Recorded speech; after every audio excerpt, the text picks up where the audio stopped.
She was never supposed to be there that night, standing under the broken streetlight near the perimeter fence of the safe house, the rain mixing with dust and blood as the city breathed danger from every shadow. But when the suppressed rifle cracked from the rooftop 3 buildings away and the round tore through the air toward the Navy SEAL moving to extract a wounded teammate, instinct overpowered fear, training overpowered hesitation, and she stepped forward without thinking, taking the shot. Meant for him as the impact slammed her backward, her body hitting the concrete while the SEAL she protected spun in disbelief, returning fire and neutralizing the threat within seconds. Yet those seconds stretched into eternity as he dropped to his knees beside her, pressing his hands against the wound, realizing this wasn't just a civilian, not just a contractor, but a woman who had chosen without rank, without obligation to put her life in front of his, and as medevac rotors thundered overhead and the team vanished into the night, the story of what she did traveled faster than official reports, whispered through encrypted radios, repeated in briefing rooms, carried across oceans to bases where hardened operators paused mid-sentence when they heard it, because in a world where sacrifice is expected but rarely witnessed so clearly, her act cut through everything, and while she lay unconscious in a military hospital, fighting through surgery and silence, 20 Navy SEALs men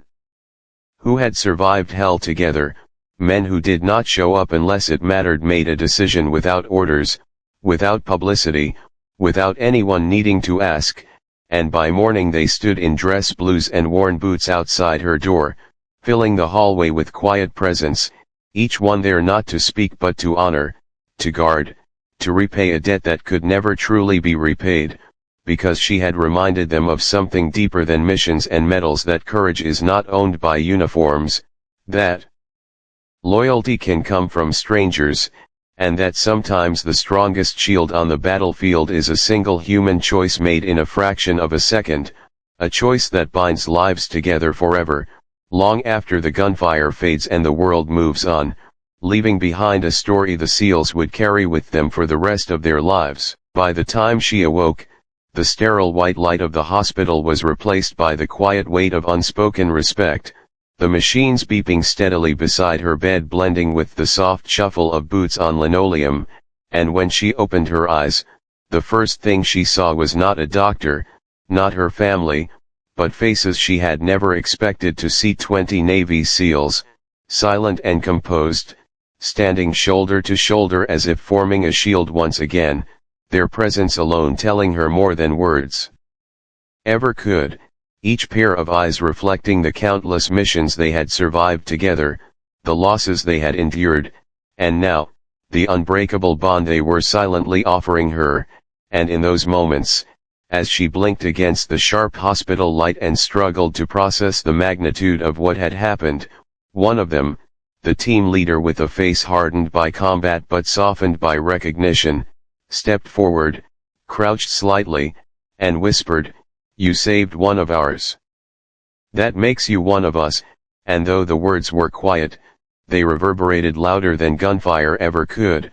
because in that instant, she understood that this was not just gratitude, it was a promise, a silent vow from men trained to trust only each other that she would never face danger alone again. And as nurses peeked nervously through the door and cameras of security systems long since disabled blinked silently in the shadows, she realized that the night's events had already transformed her life. She was no longer a bystander, no longer someone watching heroism from a distance, she was now woven into the fabric of the most elite, most secretive brotherhood in the world, a sister forged not through years of training or missions, but through a single act of instinct, courage, and selflessness. And as breakfast trays were quietly placed, and whispered conversations of the SEALs filled the room with a low, respectful hum, she felt the weight of what lay ahead, not fear, not expectation, but a profound responsibility, the responsibility to honor every life, every mission, every moment of trust that had brought her here. And somewhere deep inside, she knew that the next step would not be easy, because courage like this demands more than surviving a single bullet. It demands choosing to stand in front of the line every time, knowing that, no matter the outcome, there will always be someone counting on you to act, to protect, and to rise. In the days that followed, life shifted into a rhythm she had never known, where every knock at the door, every quiet step in the hallway reminded her that she was no longer alone in the world she had once observed from the sidelines, and as the SEALs rotated in and out of her room, some to check her recovery, some simply to sit in silence, their presence a shield stronger than any armor, she began to hear the stories of each of them, tales of firefights in deserts and jungles, of missions where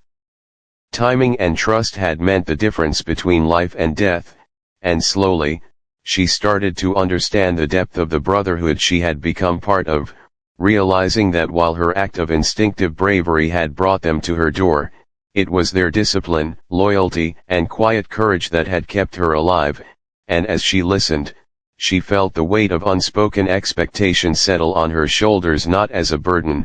but as a call to rise, to meet the standard of those who had witnessed hell together and survived. And when she finally left the hospital,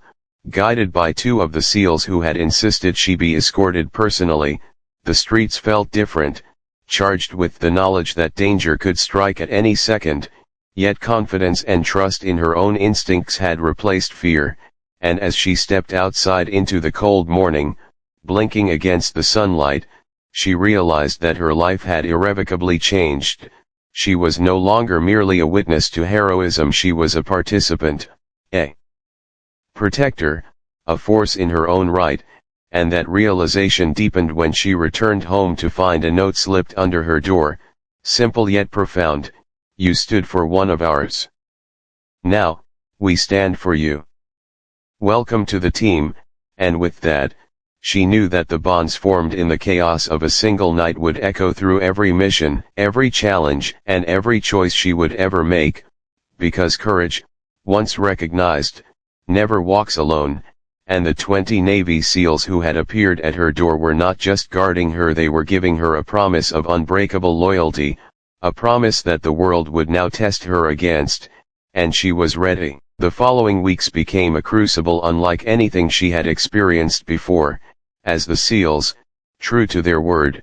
began to integrate her into a world where preparation and vigilance were second nature, and while she was not yet in uniform, she trained alongside them in ways that tested mind and body alike, learning to read a threat before it emerged, to move silently through shadows, and to react with precision under pressure, and every exercise, every drill, every simulated mission carried